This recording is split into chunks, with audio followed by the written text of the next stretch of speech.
وہ گڑ گڑاتے ہوئے بولا، نہیں تو میں جیتے جی مر جاؤں گا۔ میں نے کہا، میں اپنی طرف سے پوری کوشش کر رہا ہوں، لیکن صورتحال خاصی الجھی ہوئی ہے۔ تم فکر نہ کرو، سب ٹھیک ہو جائے گا۔ دونوں میاں بیوی مجھے دعائیں دینے لگے۔ میں جانے کے لیے اٹھ کھڑا ہوا، پھر فوری خیال کے تحت کہا، حیات محمد، میں غزالہ والے کمرے کو ایک مرتبہ پھر دیکھنا چاہتا ہوں۔ حیات محمد نے سوالیہ نظروں سے اپنی بیوی کو دیکھا۔ مجھے کشور کی آنکھوں میں تشویش کے سائے نظر آئے۔ میں نے جلدی سے پوچھا، کیا بات ہے؟ آپ لوگ پریشان کیوں ہو گئے؟ کشور نے جلدی سے کہا، نہیں، پریشانی کی کوئی بات نہیں ہے۔ وہ بات دراصل یہ ہے کہ حیات محمد نے اس کی بات اچک لی۔ ملک صاحب، بہت مجبوری ہے، 2-3 روز تک آپ غزالہ کے کمرے میں نہیں جا سکتے۔ مجھے حیرت ہوئی، پوچھا، کیوں؟ وہاں ایسی کیا بات ہے؟ وہ جی، حیات محمد گھگھایا، اس کمرے میں بابا جی چلہ کاٹ رہے ہیں۔ بابا جی چلہ؟ میری پیشانی پر بل پڑ گئے۔ یہ کیا معاملہ ہے حیات محمد؟ یہ کون سا بابا چلہ کاٹ رہا ہے اور کس سلسلے میں؟ کشور نے بتایا، یہ حیات محمد کے پیر و مرشد ہیں، بابا جھنڈے شاہ، غزالہ کا سراغ لگانے کے لیے چلہ کشی کر رہے ہیں۔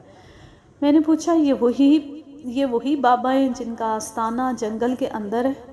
جی ہاں، بالکل وہی ہے۔ حیات محمد نے کہا، میں ان کا مرید ہوں۔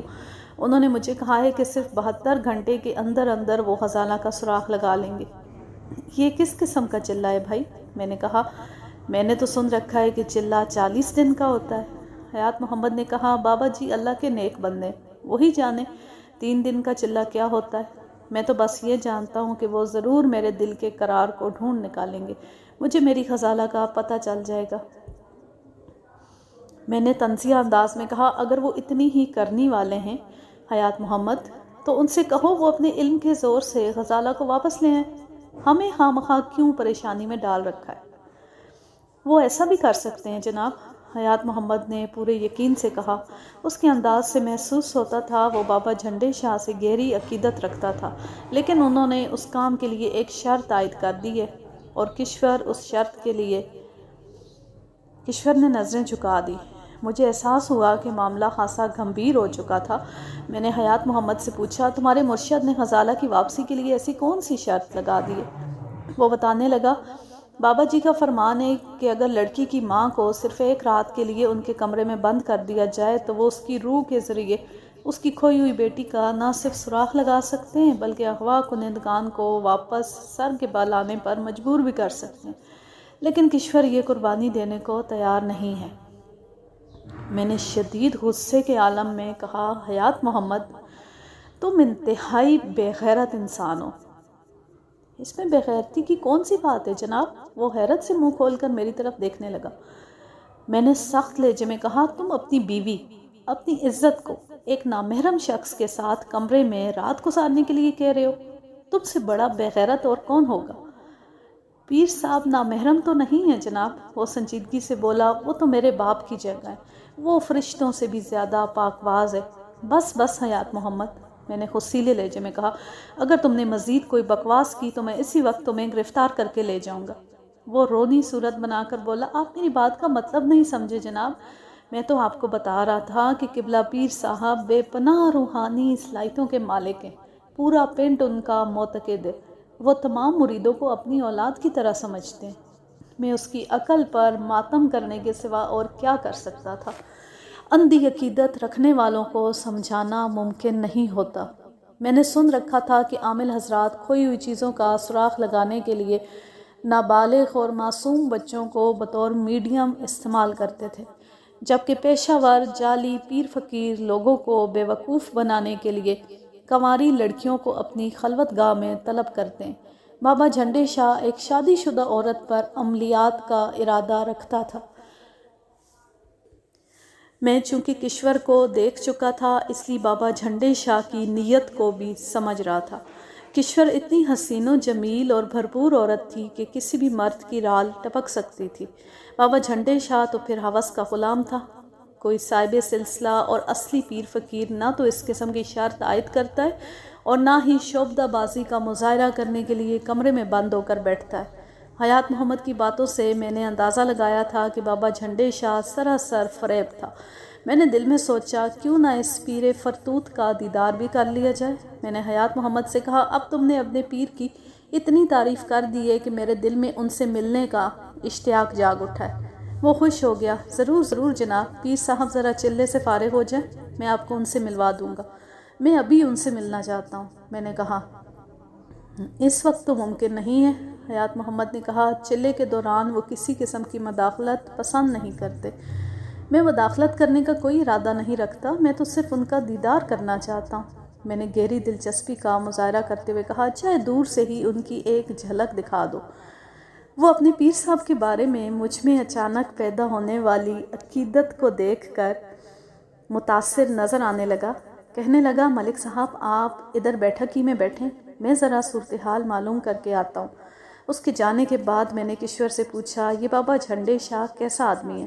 وہ ناگواری سے بولی مجھے تو ایک آنکھ نہیں پاتا، ندیدوں کی طرح گھور گھور کر مجھے دیکھتا رہتا ہے، مگر کیا کروں، میں حیات محمد کی وجہ سے مجبور ہوں، اس لیے اسے گھر میں برداشت کر لیتی ہوں۔ کیا وہ پہلے بھی یہاں آتا رہتا ہے؟ ہاں، مہینے 2 مہینے میں وہ ایک مرتبہ ہمارے گھر میں قیام کرتا ہے۔ حیات محمد اس سے بے پناہ عقیدت رکھتا ہے، اس لیے بحالت مجبوری مجھے بھی اس کا خیال رکھنا پڑتا ہے۔ ایک لمحے کو رک کر اس نے اضافہ کیا ویسے آج تک ہمارے گھر میں بابا جھنڈے شاہ کی وجہ سے کوئی ناخوشگوار واقعہ پیش نہیں آیا۔ میں نے کہا حیات محمد نے جب تمہیں اس بابا کے ساتھ بند کمرے میں ایک رات گزارنے کے لیے کہا تھا تو اس وقت تمہارے جذبات کیا تھے؟ مجھے حیات محمد کی یہ تجویز سخت ناگوار گزری تھی۔ وہ برا سا منہ بناتے ہوئے بولی اس لیے میں نے صاف انکار کر دیا تھا۔ حیات محمد کو اپنی پیر سے لاکھ عقیدت سہی، لیکن میں ایسی بات کو پسند نہیں کرتی۔ بہت اچھا کیا تم نے، میں نے سرانے والے انداز میں کہا، آئندہ بھی محتاط رہنا۔ وہ اس بات میں سر ہلانے لگی۔ میں نے پوچھا کیا غزالہ بھی بابا جھنڈے شاہ سے ملتی رہتی تھی؟ ہاں، جب وہ ہمارے گھر میں قیام کرتا ہے تو حیات محمد غزالہ کو سلام کرانے اس کے پاس لے کر جاتا ہے۔ وہ شفقت بھرا ہاتھ غزالہ کے سر پر پھیر کر اسے بہت دعائیں دیتا ہے تو غزالہ خوش ہو جاتی ہے۔ میں نے پوچھا کیا بابا جھنڈے شاہ کو یہ بات معلوم تھی کہ غزالہ کس کمرے میں سوتی تھی؟ میں نے اچانک ہی یہ سوال کیا تھا۔ وہ چونک کر میری جانب دیکھنے لگی، پھر بولی آپ کا مطلب کیا ہے؟ تم سوال نہ کرو، صرف میرے سوال کا جواب دو۔ وہ بولی ظاہر ہے یہ کون سی ڈھکی چھپی بات تھی، بابا کو تو ہمارے گھر کی ایک ایک چیز کے بارے میں پوری معلومات ہیں۔ میں سے کئی دھوکے باز پیروں فقیروں سے واقف تھا جو سادہ لوگ مریدوں کے گھر قیام کرتے تھے، ان کی اندرونی معلومات حاصل کرتے تھے اور پھر موقع پا کر اس گھر کی کسی جوان لڑکی کو یا تو برباد کر دیتے تھے یا بھگا کر لے جاتے تھے۔ بابا جھنڈے شاہ کی ذات شک سے پاک نہیں تھی۔ میں نے ایک فوری خیال کے تحت پوچھا کیا بابا جھنڈے شاہ آج ہی چلے پر بیٹھا ہے؟ نہیں جی، وہ کل رات کو ہی آ گیا تھا، کشور نے بتایا۔ وہ کہتا ہے اگر محض غزالہ کا سراغ لگانا ہے تو 72 گھنٹے کا چلہ کافی ہے، اور اگر اسے واپس بھی لانا ہے تو… وہ اچانک خاموش ہو کر زمین کو گھورنے لگی۔ میں نے اس کا جملہ مکمل کر دیا تمہیں ایک رات اس کے ساتھ بند کمرے میں گزارنا ہوگی۔ وہ تم پر کوئی روحانی بالفاظ دیگر شیطانی عمل کرے گا اور غزالہ کو اغوا کرنے والے آن واحد میں واپس آ جائیں گے، غزالہ کو تمہارے حوالے کریں گے اور تمہارے سامنے ایڑیاں رگڑ رگڑ کر مر جائیں گے، اور حیات محمد اپنے مرشد کی فرمائش پوری کرنے کے لیے تیار بھی ہے۔ وہ کافی دیر تک خاموش رہی، پھر نظریں اٹھا کر میری جانب دیکھنے لگی اور بولی حیات محمد جھنڈے شاہ کی حکم عدولی کو گناہ عظیم سمجھتا ہے۔ پاگل کا بچہ، الو کا پٹھا، میں نے تلخ لہجے میں کہا، اس کا دماغ خراب ہو گیا ہے، احمق، پڑھا لکھا جاہل۔ اس وقت حیات محمد نے بیٹھک میں آ کر مجھے بتایا کہ اس نے میرے لیے پیر صاحب کے دیدار کا راستہ تلاش کر لیا ہے۔ میں اٹھ کر اس کے ساتھ گھر کے اندرونی حصے میں آ گیا۔ حیات محمد نے غزالہ کے کمرے کے برآمدے میں کھلنے والی کھڑکی کی جانب اشارہ کیا اور بولا کھڑکی کے ایک کونے سے پردہ ذرا سا سرکا ہوا ہے، آپ وہاں آنکھ لگا کر حضرت بابا جھنڈے شاہ کی زیارت کر سکتے ہیں۔ پھر اس نے مجھے تنبیہ کی ذرا احتیاط کے ساتھ، کوئی آہٹ وغیرہ پیدا نہ ہو۔ میں مذکورہ مقام پر پہنچ کر ذرا سا جھکا، پھر کھڑکی کے اس کونے سے آنکھ لگا کر اندر جھانکنے لگا۔ تھوڑی دیر میں اندر کا منظر واضح ہو گیا۔ اب اس کمرے میں کوئی چارپائی نظر نہیں آ رہی تھی، جبکہ کل وہاں 2 چارپائیاں بچھی ہوئی تھیں۔ کمرے کے فرش پر سفید چاندنی بچھی ہوئی تھی۔ ایک کونے میں لکڑی کی ایک چوکی رکھی تھی جو تخت نما تھی، اور اس تخت پر ایک لخیم شخیم شخص گاؤ تکیے سے ٹیک لگائے نیم دراز تھا۔ اس کا چہرہ اسی کھڑکی کی جانب تھا جہاں میں آنکھ لگائے کھڑا تھا۔ وہ یقینی طور پر بابا جھنڈے شاہ ہی تھا۔ اس نے گہرے سبز رنگ کا جبہ زیب تن کر رکھا تھا، گلے میں مالائیں اور تسبیح نما ہار لٹک رہے تھے۔ سر اور داڑھی کے بال بے ترتیب اور بڑے ہوئے تھے۔ اس نے سر پر مختلف رنگوں کی ایک گول ٹوپی پہن رکھی تھی۔ اس کے چہرے سے جھلکنے والی سرخی سے اس کی صحت مندی کا اندازہ ہوتا تھا۔ اس بات کو میں نے خاص طور پر نوٹ کیا کہ اس اول جلول حلیے میں بھی وہ خاصا بارعب اور متاثر کن نظر آتا تھا۔ اگرچہ کمرے میں ناکافی روشنی تھی، لیکن چونکہ وہ دن کا وقت تھا اس لیے میں اسے واضح طور پر دیکھ سکتا تھا۔ کمرے کے دوسرے کونے میں لوبانو عود سلگ رہا تھا اور کچھ اگربتیاں بھی دھواں دے رہی تھیں۔ مجموعی طور پر کمرے کی فضا خاصی معطر اور سحر انگیز تھی۔ تو یہ تھا بابا جھنڈے شاہ۔ بڑی خوب ٹھاٹھ تھے اس کے تو۔ اس کا دھیان چونکہ کھڑکی ہی کی جانب تھا، اس لیے میں اس کے چہرے کا بھرپور جائزہ لے پا رہا تھا۔ ایک بات کو میں تسلیم کروں گا کہ اس کی آنکھوں میں بلا کی چمک تھی، لیکن اس چمک میں مہربانی کے بجائے ہوس ٹپکتی تھی۔ میں ایک ہی نظر میں سمجھ گیا کہ وہ حلوے مانڈے کھانے والا ایک جعلی پیر تھا جو موقع ملتی ہی اپنا کام دکھانے میں ذرا بھی دیر نہ لگاتا۔ اچانک مجھے محسوس ہوا جیسے بابا جھنڈے شاہ گہری نظروں سے مجھے دیکھ رہا۔ اس کا رخ چونکہ میری ہی جانب تھا، اس لیے یہ ایک نفسیاتی تاثر ہو سکتا تھا، اور یہ بھی ممکن تھا کہ اس نے واقعی وہاں میری موجودگی کو محسوس کر لیا ہو۔ میں غیر ارادی طور پر پیچھے ہٹ گیا۔ ذرا مڑ کر دیکھا تو وہاں حیات محمد تھا اور نہ ہی اس کی بیوی کشور۔ وہ پتہ نہیں کہاں غائب ہو گئے تھے۔ شاید وہ کسی بات پر تکرار کر رہے تھے۔ میں نے انہیں ان کے حال پر چھوڑا اور موقع غنیمت جان کر غزالہ کے کمرے کی طرف بڑھ گیا۔ پھر میں بآہستگی دروازہ کھول کر اندر کمرے میں گھس گیا۔ پیر جھنڈے، میری اس جسارت پر حیرت زدہ رہ گیا وہ اور سیدھا ہو کر بیٹھ گیا۔ میں نے اندر داخل ہو کر دروازہ بند کر دیا۔ کون ہو تم؟ وہ بغور میرا جائزہ لیتے ہوئے کڑک دار آواز میں بولا۔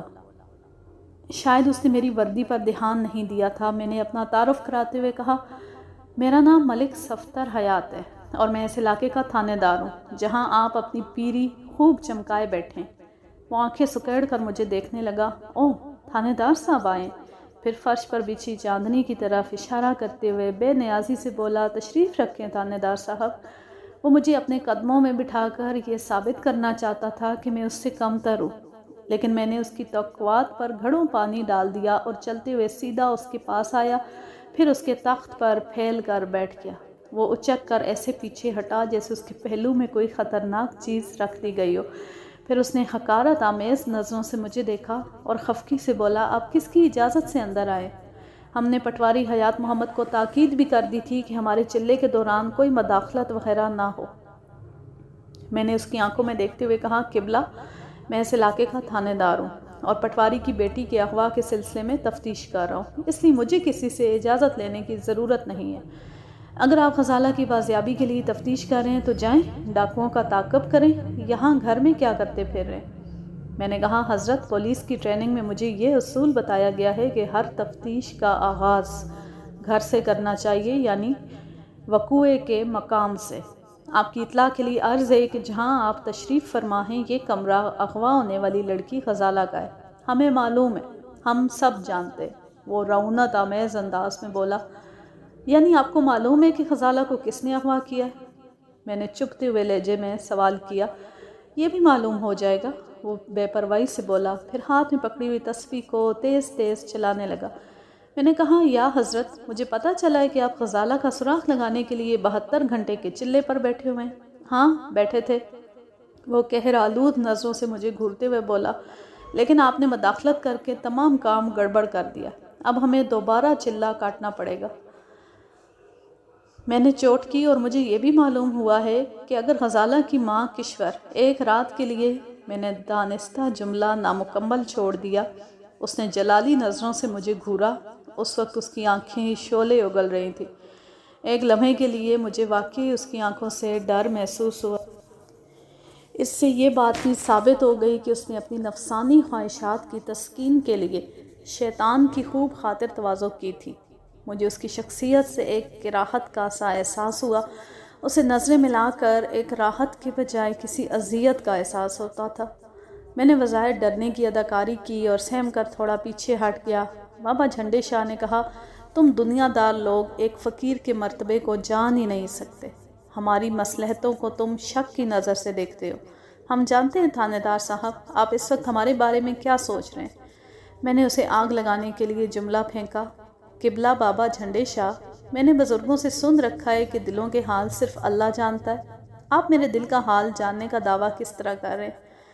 آپ نے بزرگوں سے بالکل ٹھیک سنا ہے۔ وہ پلی پلائی صحت مند گردن کو اثباتی جنبش دیتے ہوئے بولا، بے شک ہم سب کے دلوں پر اسی ذات کی حکمرانی ہے، لیکن وہ جس کو چاہتا ہے علم عطا کر دیتا ہے۔ اس اوپر والے نے ہمیں بتایا ہے کہ آپ ہمارے کردار پر شبہ کر رہے ہیں۔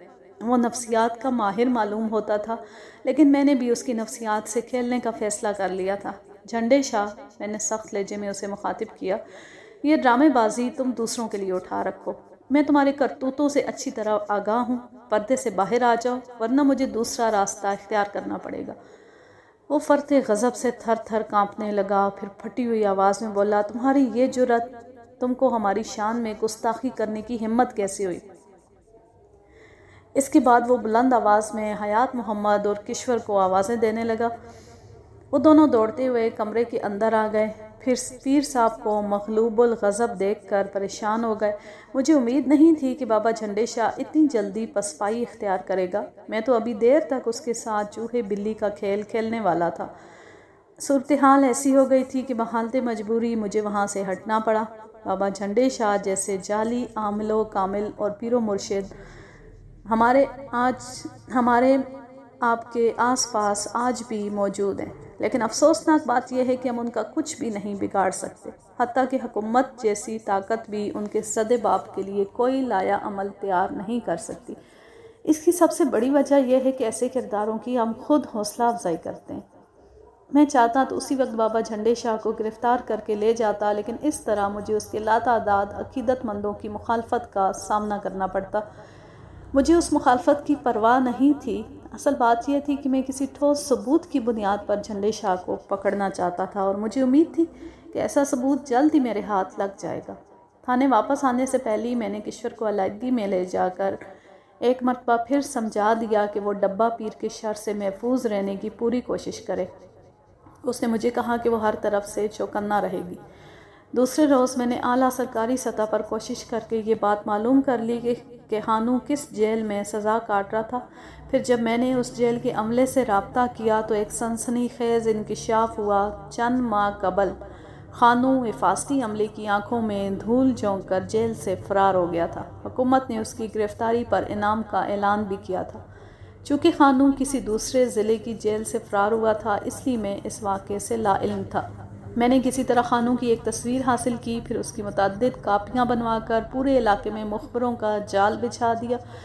وہ سب پولیس اہلکار تھے اور سادہ لباس میں خانو کی تلاش میں سرگرداں تھے۔ مجھے امید تھی کہ جلد ہی خانو کا کوئی سراغ مل جائے گا۔ اب میرے اس اندازے کو تقویت ملنے لگی تھی کہ غزالہ کے اغوا میں خانو ہی کا ہاتھ ہو سکتا تھا۔ آج کے لیے بس اتنا ہی، اور آج کا یہ پارٹ بہت ہی سنسنی خیز رہا۔ اب میں لیتی ہوں آپ سے اجازت۔ جہاں رہیں خوش رہیں، شاد و آباد رہیں، ہنستے مسکراتے رہیں۔ اللہ حافظ، اللہ نگہبان۔